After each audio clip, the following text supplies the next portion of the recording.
Hello जी, नमस्कार, good morning. कैसे हैं आप सभी लोग? मैं हूं नेहा और आप देख रहे हैं द लिट लेन।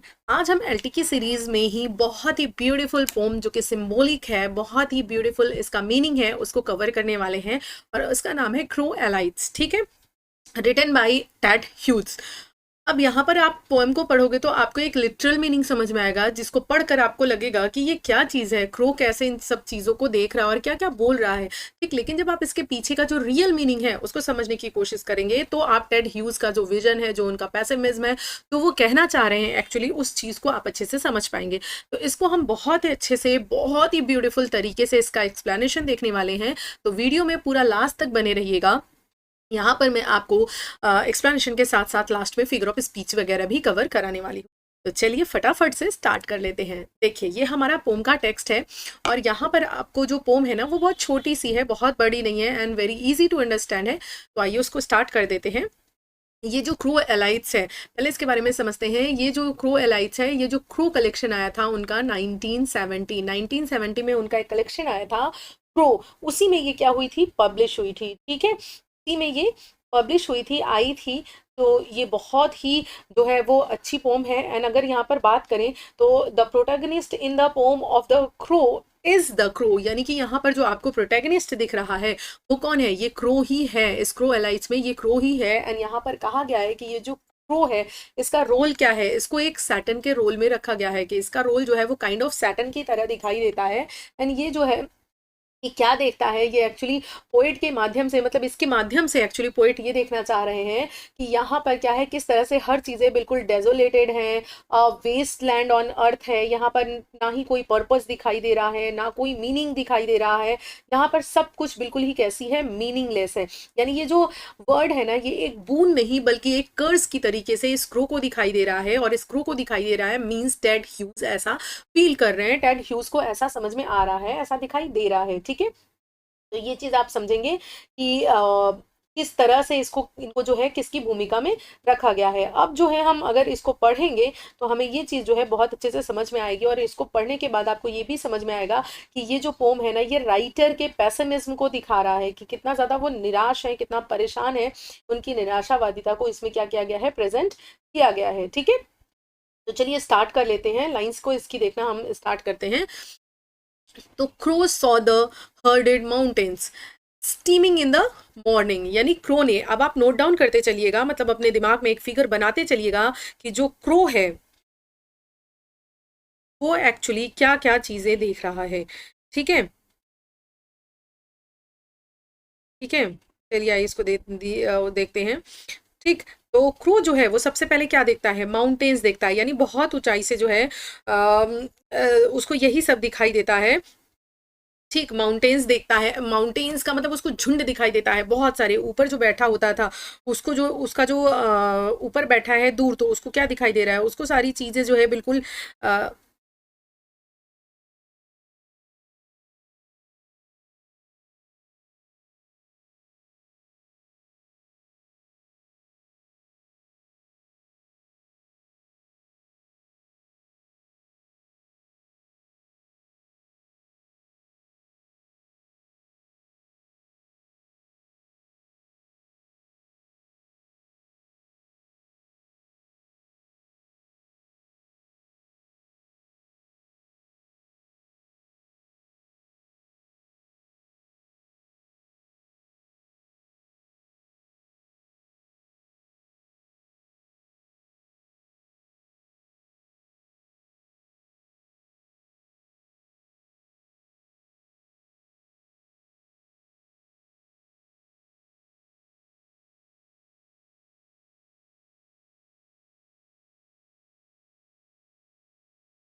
तो चलिए, हमने ये देख लिया कि ये किस कलेक्शन में आया हुआ है और इसके बारे में जो इन्फॉर्मेशन थी। अब आइए हम टेक्स्ट को पढ़ते हैं।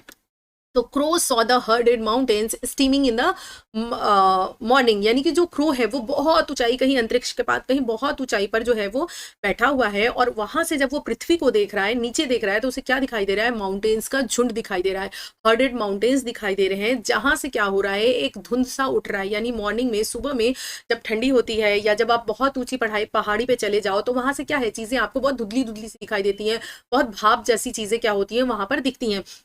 तो वही चीज जो है वो इसको भी दिखाई दे रही है, क्रो को दिखाई दे रही है, मीन्स माउंटेन्स का झुंड। और वो पूरा जो माउंटेन्स है वो किससे? वो भाप से भरा हुआ है, बिल्कुल धुंधला धुंधला सा इस मॉर्निंग में दिख रहा है। यानी कि यहाँ पर वो कहना चाह रहे हैं कि ये जो हमारी सोसाइटी है, ये जो समाज है, ये जो दिखता है वास्तव में ऐसा है नहीं। यहाँ पे हर चीज जो है वो धुंधली है, यहाँ पर कोई भी क्लियरिटी नहीं है। ठीक, इसका दोनों मीनिंग हम समझते चलेंगे, लिटरल मीनिंग भी, जो इन्होंने सिंबॉलिक मीनिंग प्रेजेंट करने की कोशिश की है उसको भी। ठीक है, यानी यहाँ पर वो मानवता और सृष्टि को की दृष्टिकोण को जो है वो समझाने की कोशिश कर रहे हैं। आगे देखिए, and he saw the sea dark spined with the whole earth in its coil, और उसको क्या दिखाई देता है? और उसको एक समुद्र दिखाई देता है। नंबर 1 पे माउंटेन, नंबर 2 पे उसको क्या दिखाई देता है? समुद्र दिखाई देता है, जो कि बिल्कुल डार्क स्पाइन, यानी बहुत ही गहरा सा दिख रहा है, यानी बहुत अंधेरे टाइप का दिख रहा है। और किस तरह से दिख रहा है? With the whole earth in its coil, यानी उसने जैसे कि पूरी अर्थ को क्या किया है? अपने कॉइल में जकड़ रखा है। यानी बिल्कुल इस तरह से, कॉइल क्या होता है? इस तरह की कोई संरचना होती है। जैसे कि हमने, आप मुझे कमेंट करके बताओ कि, और हमने अभी थोड़े दिन पहले ही कौन सी पोइट्री कंप्लीट की थी जिसमें राइटर ने क्या है, इस समुद्र को, कि समुद्र ने अर्थ को किस तरह से घेर रखा है, जैसे कमर की करधनी होती है, औरत के कमर की करधनी जैसे होती है, वैसे ही बिल्कुल समुद्र ने पृथ्वी को घेर रखा है। ये किस राइटर ने, किस पोम में बताया है, ये मैंने आपको पढ़ा दिया है, तो ये आपका होमवर्क है, आप नीचे कॉमेंट करके बताएंगे।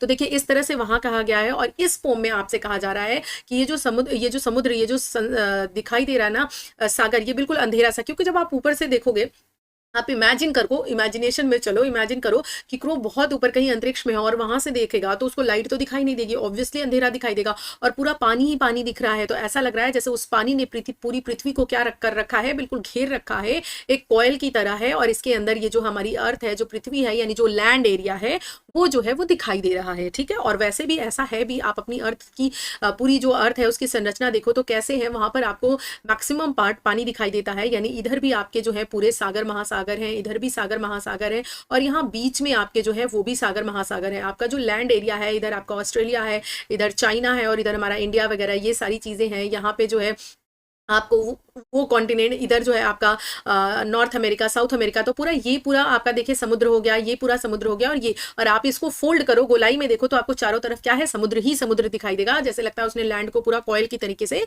कवर कर रखा है। ठीक है, चीजें क्लियर हो रही हैं? तो यहाँ पर वो यही कह रहे हैं कि पृथ्वी जो है, ये जो दृश्य है, ये कितना रहस्यमयी और कितना विशाल जो है। ही सॉ स्टार्स, उसके बाद वो क्या देखता है? वो स्टार्स देखता है। 3rd नंबर पे उसको स्टार्स दिखाई देते हैं, और वो स्टार्स कैसे हैं? फ्यूमिंग अवे इनटू ब्लैक, यानी वो बिल्कुल ऐसे लग रहे हैं जैसे कि क्या हो रहे हैं? वो बिल्कुल ब्लैक से होते जा रहे हैं, कहीं ब्लैक में जो है वो गायब होते चले जा रहे हैं, यानी बिल्कुल अंधेरा है। And mushrooms of the nothing forest clouding their spores the virus of God, और यहाँ पर उसको क्या हो रहा है? क्या क्या चीजें दिखाई दे रही हैं उसको? जो है बहुत सारे मशरूम्स दिखाई दे रहे हैं। 4th नंबर पर बहुत सारे मशरूम्स दिखाई दे रहे हैं, और वो मशरूम्स क्या दिखा रहे हैं? वो मशरूम जो है वो डीके को दिखा रहे हैं। ठीक है, किसको दिखा रहे हैं?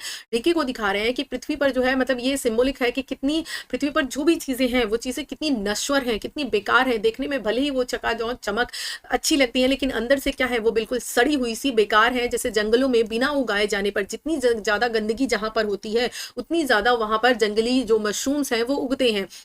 तो वही वो कह रहा है कि यहाँ पर इतनी ज्यादा गंदगी है, और यहाँ पर जो मशरूम है वो कैसे, ऐसे जैसे वायरस ऑफ गॉड, जैसे वायरस जो है नेगेटिविटी का प्रतीक है, नकारात्मकता का प्रतीक है, और जहाँ पर गंदगी होती है वहीं पर वायरस होता है। उसी तरीके से जो ये मशरूम्स हैं, जो ये पूरे फॉरेस्ट में जो ये गंदगी है, यहाँ पर जो है बिल्कुल क्या हो गए हैं? बिल्कुल उग गए हैं, बिल्कुल इसी तरह से हर जगह जहां देखो वही वही दिखाई दे रहे हैं। और ये दृश्य कैसा है?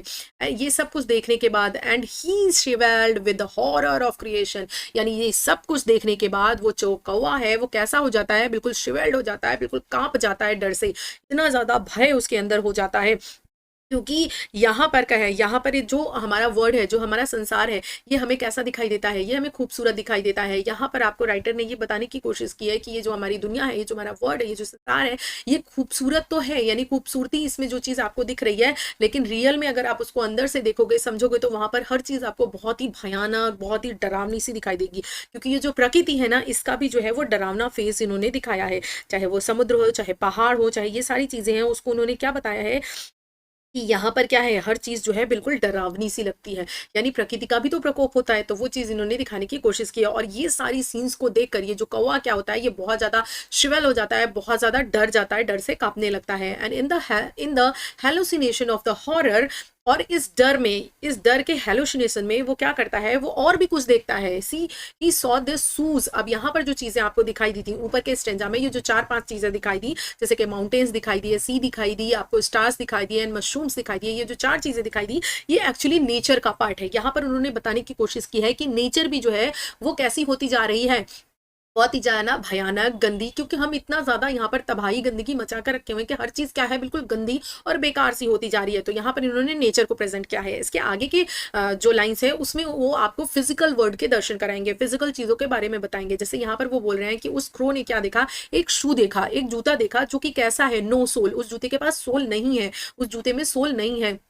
एंड रेन सॉडेन, और वो पूरा जो है वो बारिश से क्या है, भीगा हुआ है। एंड लाइन ऑन अ मूर, और क्या है, बिल्कुल दलदल में, बिल्कुल जमीन में, गीले में, क्या है, सड़े में वो बिल्कुल पड़ा हुआ है। अब आप इमेजिन करो, एक बार आंख बंद करके सोचो कि एक ऐसा जूता जो बिल्कुल फटा पुराना सा गला सा है, और उसकी सोल भी फट गई है, सोल भी नहीं है वो, और वो बारिश में पड़ा जो है, बारिश में एकदम भीगा हुआ सा, सड़ा सा पड़ा हुआ है। तो वो एक्चुअली इससे क्या प्रेजेंट करने की कोशिश कर रहे हैं, यहाँ पर वो आपको बताने की कोशिश कर रहे हैं कि वो जो है वो कितना ही ज्यादा गंदगी है, यहाँ पर पड़ी हुई हर एक चीज जो है वो डिके होती जा रही है। संसार जो है वो पूरा का पूरा अपने क्षय में है। ये जो गति प्रवाह है, ये क्या है, बिल्कुल रुक सी गई है। यानी हर चीज जो भी चमक धमक दिखाई दे रही है, ये एक्चुअली में संसार में सारी चीजें चमक धमक नहीं है, बल्कि ये सारी चीजें कैसी हैं, बिल्कुल टूटी फूटी सी, बेजान सी। जैसे कि जिसका, जैसे जूते का सोल नहीं है, इट मीन जूते का कोई अस्तित्व नहीं है, उसी तरह ये जो इंसान है, इसका कोई अस्तित्व ही नहीं है, क्योंकि ये अंदर से बिल्कुल ही खोखला, बेजान, बेकार सा हो चुका है। ठीक है, क्योंकि ये पूरा का पूरा फिजिकल वर्ल्ड में रम चुका है, और सोसाइटी में इतना क्योस मचा हुआ है,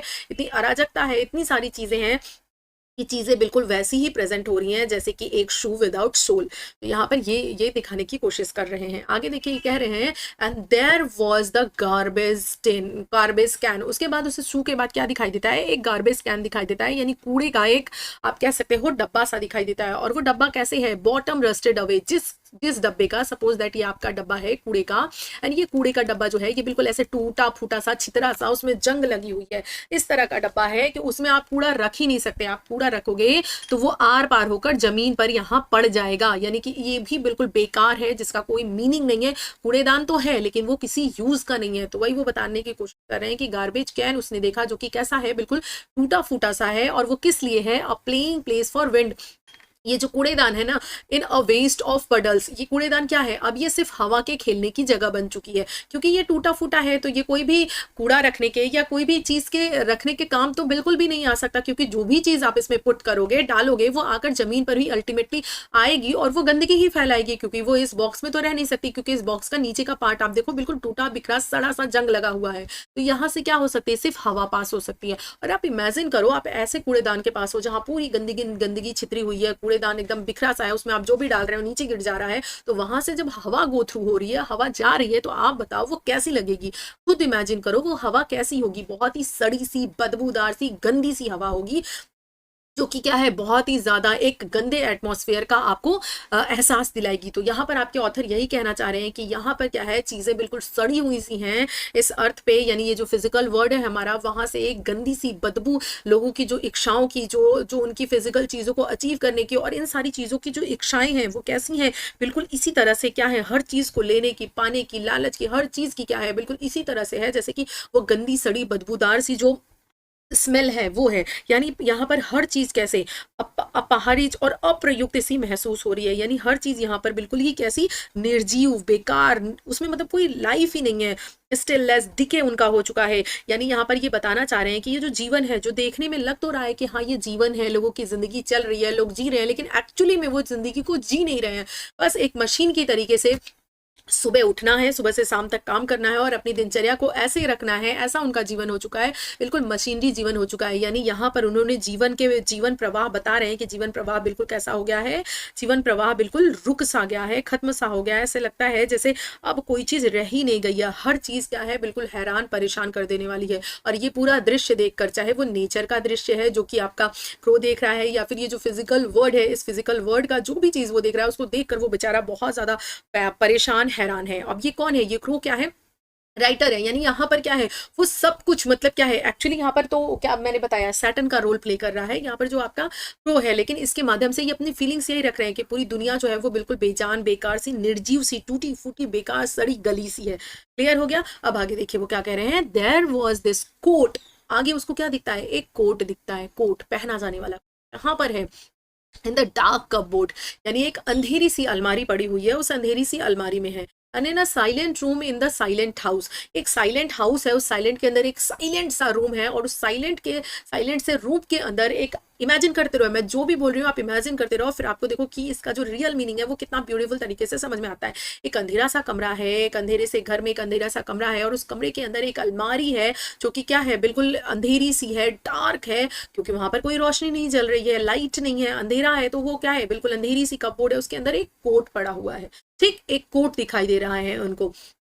ठीक, अब आप ये समझो कि वो जो कोट है, ठीक, वो क्या है, बिल्कुल अंधेरे में पड़ा हुआ है, और वो बिल्कुल वहां पर क्यों इतना साइलेंस है, आगे देखिए आपको समझ में आएगा। उसके बाद उनको क्या दिखाई देता है, देयर वॉज दिस फेस, यानी वो जो कोट है उसके थोड़ी दूरी पर ही उनको एक फेस दिखाई दे रहा है, एक इंसान का फेस दिखाई दे रहा है, और वो फेस कैसा है, स्मोकिंग इट सिगरेट। वो क्या कर रहा है, अपनी सिगरेट को जो है वो स्मोक हो रही है, यानी सिगरेट को पी रहा है, between the dusk window and the fire embers, यानी कि फायर एम्बर्स जहाँ पर फायर जल रही है, ठीक है, वो फायर की लपट, और उसके बीच में जो है वो आपका वो फेस है, और उधर क्या है, विंडो है, यानी विंडो और उस फायर एम्बर्स के बीच में वो फेस दिखाई दे रहा है। और वो फेस कैसा है, वो उस नियर द फेस, उस फेस के पास क्या है, एक हैंड है, यानी उस हाथ के, उसके आसपास उसको वो हाथ दिखाई दे रहा है, और वो हाथ कैसा है, बिल्कुल भी मोशनलेस है, यानी वो हाथ ना ही हिल डुल रहा है, ना कोई गतिविधि कर रहा है, और उसके पास ही एक हैंड भी दिखाई दे रहा है उस इंसान का, और उस हैंड के पास क्या दिखाई दे रहा है, एक कप दिखाई दे रहा है। यानी आप समझो एक रूम है, डार्क सा अंधेरा सा रूम है, यहाँ पर कप बोर्ड है, यहाँ पर एक कोट आपकी टंगी हुई है, ठीक है, ये आपकी कोट टंगी हुई है, एंड यहाँ पर क्या है, यहाँ पर आप समझो ये आग जो है, ये आग जो है वो जल रही है, यहाँ पर एक फेस दिखाई दे रहा है, ये समझो हंसता तो नहीं है, रोता हुआ सा समझो, सैड सा फेस है, और यहाँ पर क्या है, विंडो है, और यहाँ पर क्या है, ये बिल्कुल ही साइलेंट है, यहाँ पर एक कप है, सिगरेट है, ठीक, ये सारी चीजें हैं, और यहाँ पर हैंड है उसका जो कि बिल्कुल कैसा है, मोशनलेस है। अब इसके माध्यम से वो क्या बताने चाह रहे हैं कि इंसान की जो जिंदगी है ये बिल्कुल ऐसी ही धुंधली सी, नीरस सी, बेजान सी है, अंधकार है उसकी जिंदगी में, जैसे इस कमरे में अंधकार है, बिल्कुल शांति है। यानी बाहर से देखने में तो इंसान बहुत ज्यादा खुश, बहुत ज्यादा अचीवर दिखाई देता है, लगता है कि इस सोसाइटी में सब कुछ बहुत अच्छा ही अच्छा है, लेकिन जब उसके अंदर जाकर आप उसको झांकने की कोशिश करेंगे तो वो इंसान बिल्कुल खोखला सा, अंधेरा सा, बेजान सा दिखाई देगा, जैसे कि उसकी सारी इच्छाएं क्या हो चुकी हैं, बिल्कुल बेजान है, मर गई हैं, सब कुछ बिल्कुल अजीबो गरीब ढंग से दिखाई दे रहा है, जैसे लग रहा है कि हर चीज क्या हो रही है, बस सिर्फ जिंदगी जीना एक बोझ है, और जिंदगी इंसान वैसे ही जीता चला जा रहा है। ठीक है, तो ये चीज आपको समझना है, आप खुद समझ सकते हैं कि उस इंसान की हालत कैसी है, यानी उस इंसान का जो मन है वो कितना ज्यादा दर्द पीड़ा, कितनी ओहापोह में होगा कि वो इंसान बिल्कुल अंधेरे कमरे में बैठा है, और इस तरीके से क्या है उसका माहौल है, यानी उसके अंदर तो बहुत उथल पुथल है, लेकिन वो बाहर से कैसा ही बिल्कुल शांत, अंधेरे कमरे में बिल्कुल शांत सा प्रतीत हो रहा है। ठीक है, तो ये चीज आपको समझ में आनी चाहिए जो मैं समझाने की कोशिश कर रही हूँ। उसके बाद क्या होता है, ये क्रू क्या करता है, ब्लिंक करता है, अपनी आंखें झपकाता है, ही ब्लिंक, फिर से वो अपनी आंखें झपकाता है, नथिंग फेड्स, कुछ भी गायब नहीं होता। He started the evidence, nothing escaped him, वो फिर से क्या है कोशिश करता है, उसको देखता है, फिर से आंखें झपकाता है, कोशिश करता है कि शायद ये सब गायब हो जाए, लेकिन कुछ भी एस्केप, गायब नहीं होता, नथिंग कुड एस्केप, कुछ भी गायब नहीं होता, सब कुछ वहां का वहां जो है वो रखा ही रहता है। ठीक है, यानी यहाँ पर वो क्या बताने की कोशिश कर रहे हैं, इन सारे दृश्यों के माध्यम से एक्चुअली वो आपको ये बताने की कोशिश कर रहे हैं कि ये जितनी भी चीजें दिखाई दे रही हैं हमारी आंखों के सामने, सब कुछ है, लेकिन वो सब कुछ कैसा है, बिल्कुल खोखला सा, बेजान सा है, जैसे कि वो जूता था, वो कोट था, वो खिड़की, वो धुआं, वो क्या कहते हैं, पहाड़ों का झुंड, वो मशरूम्स जो सड़े गड़े जगह पर निकले हुए हैं, वो डस्टबिन जो टूटी फूटी सी है, सिर्फ गंदी हवा का पैसेज है, वो सारी चीजें क्या है, वो सब चीजें बिल्कुल बेकार है, यानी जीवन की निरर्थक को वो सारी चीजें दिखाई देती हैं। और वहाँ पर जो मूड है, जो व्यक्ति बैठा हुआ है उसका मूड कैसा है, बिल्कुल भी खुश मिजाज नहीं है, वो बिल्कुल अवसाद में, भय में, आलस्य में, चीज़ों में क्या है, वो इंसान बिल्कुल डूबा हुआ है। ठीक है, तो ये चीज़ आपको अच्छे से समझ में आ गई होगी। और जब क्रो इन सारी चीज़ों को देखता है तो वो बड़ा ही हैरान हो जाता है, बड़ा ही परेशान हो जाता है। उसको लगता है कि शायद ये मेरा कोई सपना होगा, शायद कोई हेलुसिनेशन है, शायद मैं कोई चीज़ ऐसे ही देख रहा हूँ, इसलिए वो बार बार अपनी आंखें ब्लिंक करता है। वो सोचता है कि शायद ये सपना है, शायद ये सपना है, लेकिन एक्चुअली यहाँ पर आपको राइटर बताने की कर रहे हैं, यानी जो चीज़ हमें दिखाई देती है इस वर्ड में, जरूरी नहीं कि वो अच्छी हो, अंदर से वो चीज़ कैसी ही है, बहुत ही भयानक, बहुत ही गंदी, बहुत ही निरर्थक है।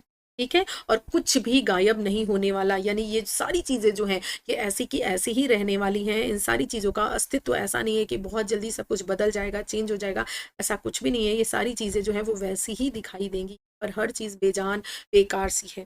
ठीक है, तो क्लियर हो गया होगा। आई होप, मैं ये मान कर चल रही हूँ कि मैंने अपना 100% दिया है आपको समझाने में, तो ये चीज़ आपको अच्छे से समझ में आ गई होगी बहुत ही ब्यूटीफुल तरीके से।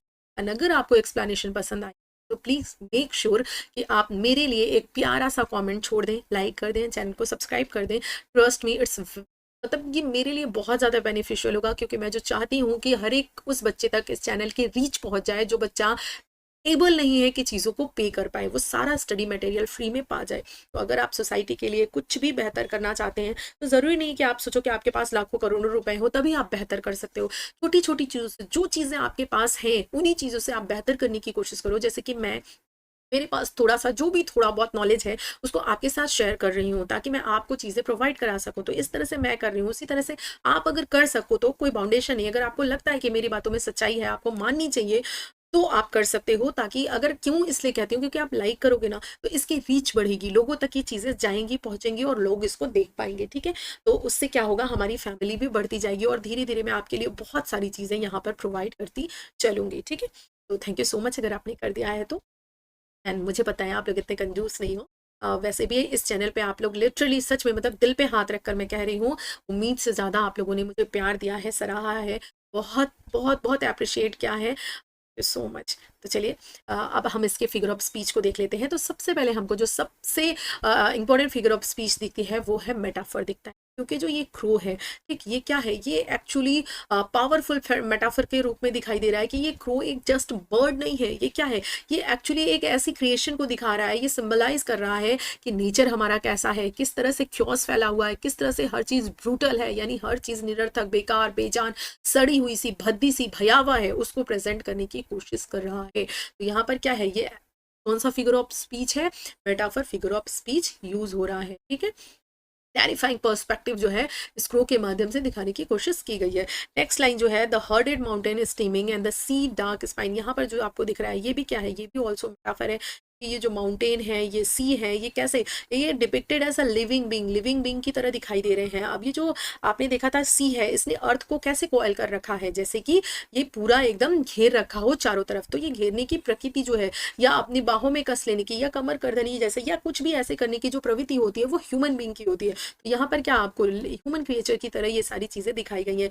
ये जो हर्डेड माउंटेन्स आपको बताए गए हैं, ये कैसे से हर्डेड एनिमल्स की तरह, एक जायंट स्पाइन ईस्ट की तरह जो है वो सिंबलाइज किए गए हैं, जो कि एम्फोसिस डालते हैं vast and violent power of nature पे, कि नेचर का जो पावर है वो कैसा है, बहुत ही वास्ट एंड बहुत ही वायलेंट है। यानी नेचर में भी जो चीज़ें हैं वो सारी अच्छी ही अच्छी नहीं है, यानी नेचर में भी बहुत सारी विनाशकारी शक्तियां हैं। जैसे आप मान लो भूकंप है, या भी बहुत सारी ऐसी चीज़ें हैं नेचर की जिसमें आपको वायलेंट जो पावर है नेचर की वो देखने के लिए मिलती है। ये आपका मेटाफर फिगर ऑफ स्पीच है।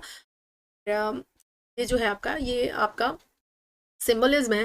तो ऑब्वियसली बहुत सारे सिंबल्स का इन्होंने यूज़ किया है, जैसे कि सू है, गार्बेज कैन है, कोट है, यानी यहाँ पर और भी बहुत सारे आपको जो सिंबल्स हैं वो दिखाई गए हैं। ह्यूमन फेस का जो स्मोकिंग है वो दिखाई गई है। ये सब क्या दिखाते हैं, एक्चुअली क्या दिखाने के लिए राइटर ने इतने सारे सिंबल्स को यूज़ किया है। अगर राइटर सिंबल यूज़ नहीं करता, यहाँ पर इन सारे सिंबल्स का यूज़ नहीं करता, तो क्या इतना क्लियरली वो बता पाता कि चीज़ें कितनी सड़ी हुई, बेजान, बेकार, निरर्थक, विनाशकारी है, नहीं बता पाता। इसीलिए एक राइटर सिंबल्स को यूज़ करता है ताकि वो बता सके कि जैसे एक बेजान सा जूता जिसकी शोल नहीं है वो किसी यूज का नहीं है, उसी तरह संसार भी है। एक गार्बेज कैन जो कि कूड़ा रखने के काम ही नहीं आ सकता, एक कोट जो बिल्कुल बेकार सा पड़ा हुआ है, ये सारी चीजों से वो क्या कर रहे हैं, यानी जो ये पूरी इंडस्ट्री है, यानी हमारी ये जो पूरी की पूरी सोसाइटी है, इस फूड ये जो सोसाइटी ये बिल्कुल फ्रूटलेस है, एम्पथी लेस है, उसके पास कोई भी सिंपथी है ही नहीं, कुछ भी अच्छा है ही नहीं।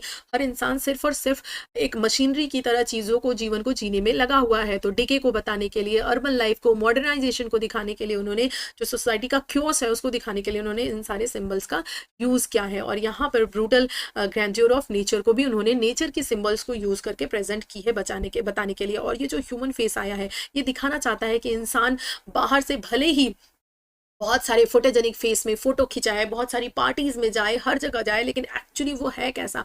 एक्चुअली वो बहुत ही ज़्यादा अकेला है अंदर से, बहुत ज़्यादा पैसिव है, बहुत ज़्यादा स्पिरिचुअल एम्पैथी उसके अंदर है। यानी स्पिरिचुअलिटी से वो बहुत ज़्यादा दूर होता चला जा रहा है, बहुत ज़्यादा फिजिकल होता जा रहा है। वो जितना ज़्यादा फिजिकल हो रहा है, जितना ज़्यादा चीज़ें अर्न करने में लगा हुआ है, एक्चुअली उतनी ही ज़्यादा चीज़ें उसके पास से होती जा रही हैं और वो उतना ही ज़्यादा अकेला और दुखी होता चला जा रहा है।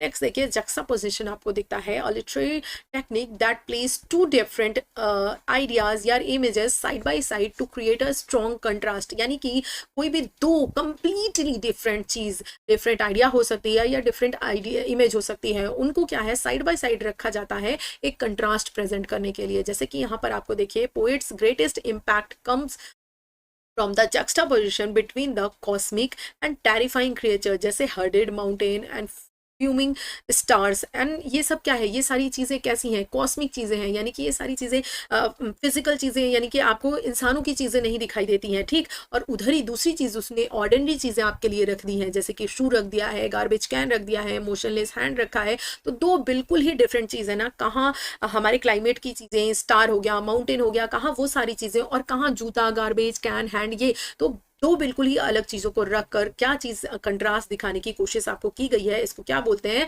जक्सटापोजिशन बोलते हैं। इसके माध्यम से उन्होंने बहुत ही बेहतरीन कंट्रास्ट दिखाया है।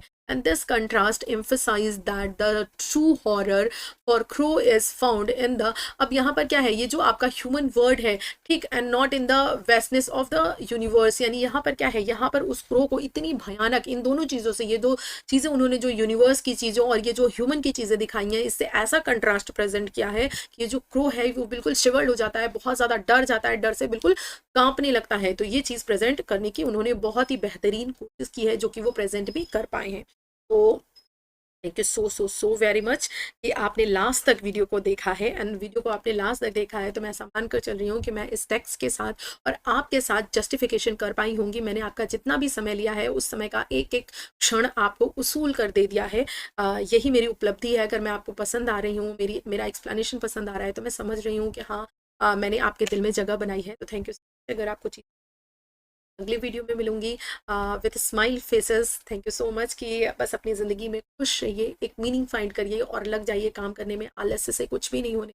ये जो जीवन है ना, ये कुछ करने के लिए मिला है, बाकी कुछ ना करने के लिए तो हमें आगे भी, पहले भी बहुत सारे जीवन मिले होंगे और आगे भी बहुत सारे जीवन मिल जाएंगे, बहुत सारी जन्म मिल जाएंगे। किसी भी जानवर, किसी भी एनिमल, किसी भी पक्षी का जन्म मिल जाएगा जिसका कोई उद्देश्य नहीं है, बस जिंदगी को ऐसे जीता है। लेकिन ये जो ह्यूमन आपको शरीर मिला हुआ है, ये कुछ कर गुजरने के लिए मिला हुआ है। कर गुजरिए, अपने जीवन का एक मीनिंग फाइंड करिए, अपने माता पिता का नाम रोशन करिए, अच्छे से मेहनत से पढ़ाई करिए, या जो भी आपको करना है, जिस गोल को अचीव करना है उसको बिल्कुल दिमाग में क्रिस्टल क्लियर रखिए और उसको अचीव कर। Bye, thank you.